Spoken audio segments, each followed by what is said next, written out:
आज हम एक ऐसे मामले के बारे में बात करने वाले हैं जिसमें एक लड़की के साथ लगभग 14 लोगों ने बारी बारी से रेप किया। और ये घटना घटी है पुणे और मुंबई में। इस घटना की पूरी जानकारी के लिए आप इस वीडियो को अंत तक ज़रूर देखें। और यदि ये जानकारी आपको पसंद आती है तो इस वीडियो को लाइक और चैनल को सब्सक्राइब करना ना भूलें। ये मामला घटित हुआ है पुणे और मुंबई में, जबकि इस मामले की शुरुआत होती है बनवारी से, जहाँ पे एक लड़की अपने माता पिता के साथ रहा करती थी जिसकी उम्र सिर्फ 14 साल थी। उसके माता पिता की जो आर्थिक स्थिति थी वो काफ़ी हद तक कमज़ोर थी, जिसकी वजह से उस लड़की के माता पिता एक नर्सरी में काम किया करते थे। ये लड़की अपने एक दोस्त से मिलने के लिए पुणे स्टेशन में अपने माता पिता को न बताते हुए पहुंच जाती है। 31 अगस्त की रात 10 बजे ये लड़की पुणे स्टेशन में पहुंच जाती है, लेकिन इससे जो दोस्त मिलने आने वाला था वो उससे मिलने नहीं आता है, जिसके वजह से ये लड़की काफ़ी हद तक परेशान हो जाती है। जैसे कि ये एक नया शहर था और उसकी उम्र भी काफ़ी हद तक कम थी। ये लड़की रोना शुरू करती है, जिसके बाद एक ऑटो ड्राइवर वहाँ से गुजर रहा था। उसकी नज़र उस लड़की के ऊपर पड़ती है। वो उसे देखता है और उससे पूछता है कि क्या कारण है, आप रो रहे हो। ये सुनने के बाद वो लड़की उस ऑटो ड्राइवर को अपने ऊपर बीती हुई सारी बातें बता देती है, जिसमें वो बताती है कि वो अपने माता पिता को न बताते हुए बनवारी से पुणे में आ चुकी है और जिस दोस्त के लिए वो यहाँ पे आई है वो दोस्त उससे मिलने के लिए नहीं आया, जिसकी वजह से वो काफ़ी हद तक परेशान है और इसी कारण से वो रो रही है। ये सुनने के बाद वो ऑटो ड्राइवर वहाँ से निकल जाता है, लेकिन अगले 10 मिनट में वो ऑटो ड्राइवर उसके पास फिर से आता है। उसके पास आने के बाद वो उसे बताता है, जिस लड़के से तुम मिलने आई हो वो लड़का बाहर तुम्हारा इंतज़ार कर रहा है। हालांकि उस लड़के को काफ़ी देर होने के कारण वो अंदर आने की ज़रूरत नहीं कर पा रहा है और वो तुमसे मिलने के लिए वो बाहर खड़ा है। यदि तुम चाहो तो मैं उस लड़के के साथ तुम्हारी भेंट करा सकता हूँ।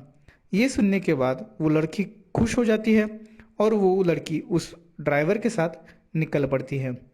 तो ऑटो की तरफ बढ़ते हुए वो ड्राइवर उसको एक बोतल थमा देता है जिसमें पानी था, जिसे वो लड़की पीती है और इसी के साथ उसे चक्कर आना शुरू होता है। इसी हालत में वो ऑटो ड्राइवर उस लड़की को अपने ऑटो में बिठाता है और पास ही के एक जंगल में ले जाता है, जहाँ पे वो उसके साथ दुष्कर्म करता है। ये सिलसिला लगभग 2 से 3 घंटे तक चलता है। इसके बाद वो ऑटो ड्राइवर उस लड़की को लेके एक लॉज में जाता है, जहाँ पे वो अपने 11 दोस्तों को न्योता देता है और वो दोस्त वहाँ पे आ धमक पड़ते हैं और उस लड़की के साथ बारी बारी से रेप करते हैं। ये सिलसिला अगले पूरे दिन भी चलता है और पूरा दिन होने के बाद रात आ जाती है, जिसके बाद ये सिलसिला काफ़ी हद तक थम जाता है और उन 12 लोगों में से एक लड़का लड़के को दादर स्टेशन में छोड़ आता है। ये पूरी वारदात होने के बाद जैसे ही वो लड़की दादर स्टेशन में पहुंचती है तो वहाँ पे दो सफाई कर्मचारियों की नज़र उसके ऊपर पड़ती है और वो देखते ही समझ जाते हैं कि इस लड़का काफ़ी हद तक बुरा हाल है। वो उसे मदद करने के अलावा इसी चीज़ का फ़ायदा उठाने का सोचते हैं, जिसके बाद वो दो सफाई कर्मचारी भी उसके साथ बारी बारी से रेप की घटना को अंजाम देते हैं। वो दो सफाई कर्मचारी उस लड़के को काफ़ी वक्त अपने पास रखते हैं, जिसके बाद वो एक उत्तर की दिशा में निकली हुई ट्रेन में उसको बिठा देते हैं। ये ट्रेन जा रही थी चंडीगढ़। ये लड़की काफ़ी हद तक डरी थी और अब तक 48 घंटे में इसके साथ जो कुछ भी हुआ था उससे वो काफ़ी हद तक सहमी हुई हुई थी, जिसके कारण वो ट्रेन के एक कोने में बैठ जाती है। आखिरकार वो ट्रेन रुकती है और ये चंडीगढ़ था। इसके बाद एक पुलिस स्टाफ का कर्मचारी उस ट्रेन के अंदर आता है, जिसके बाद उसकी उस लड़की के ऊपर नज़र पड़ती है। उसे देखते ही उसको पता चलता है कि इस लड़की के साथ शायद कोई अनहोनी हुई है। वो पुलिस कर्मचारी पहले तो उससे बात करने की कोशिश करता है। हालांकि जब वो लड़की उसकी तरफ देखती है तो उसे उसके सामने एक पुरुष दिखाई देता है, जिसकी वजह से वो काफ़ी हद तक डर जाती है, क्योंकि अब तक यानी कि बीते 48 घंटों में उसने जो सहा था वो सब कुछ उसने एक मर्द या पुरुष से ही सहा था, जिसके वजह से वो ट्रेन से उतर जाती है और प्लेटफॉर्म पे जाके एक कोने में बैठ जाती है।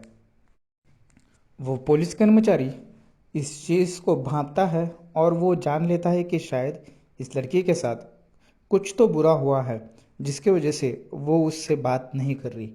तो वो पुलिस कर्मचारी पीडब्ल्यूडी को फ़ोन करता है और एक महिला कर्मचारी को स्थिति के बारे में जानकारी देता है।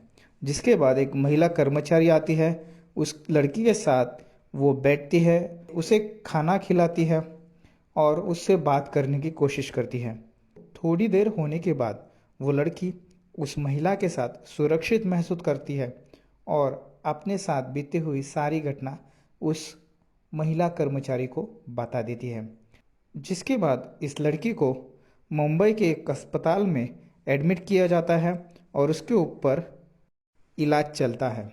और इस इलाज के दौरान सभी अस्पताल के कर्मचारी जो उसके रूम में जाने वाले थे, वो सब महिला कर्मचारी थे। जैसी ये वारदात पूरे इलाके में फैल जाती है, मीडिया हरकत में आती है और इसको उछाल लेती है, जिसके कारणवश पुलिस सिस्टम पे काफ़ी हद तक दबाव बन जाता है और पुणे पुलिस अपनी कार्रवाई शुरू करती है। जिसके बाद वो पुणे स्टेशन के आसपास के लगभग 100 सीसीटीवी कैमरा स्कैन करती है और वहाँ पे देखती है। तो उसी एक कैमरा में वो लड़की एक ऑटो में बैठते हुए दिखाई देती है। जिसके बाद उस ऑटो का नंबर ट्रेस किया जाता है और उसी नंबर के बेसिस पे उस ऑटो ड्राइवर को हिरासत में लिया जाता है। इसके बाद काफ़ी हद तक सख्ती से पूछताछ करने के बाद ऑटो ड्राइवर अपने 11 दोस्तों के नाम बता देता है जो इस वारदात में शामिल थे।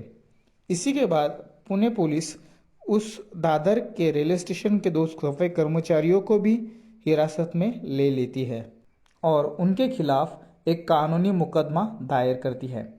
तो दोस्तों, यदि ये जानकारी आपको पसंद आई है तो इस वीडियो को लाइक और चैनल को सब्सक्राइब करना ना भूलें। Thank you.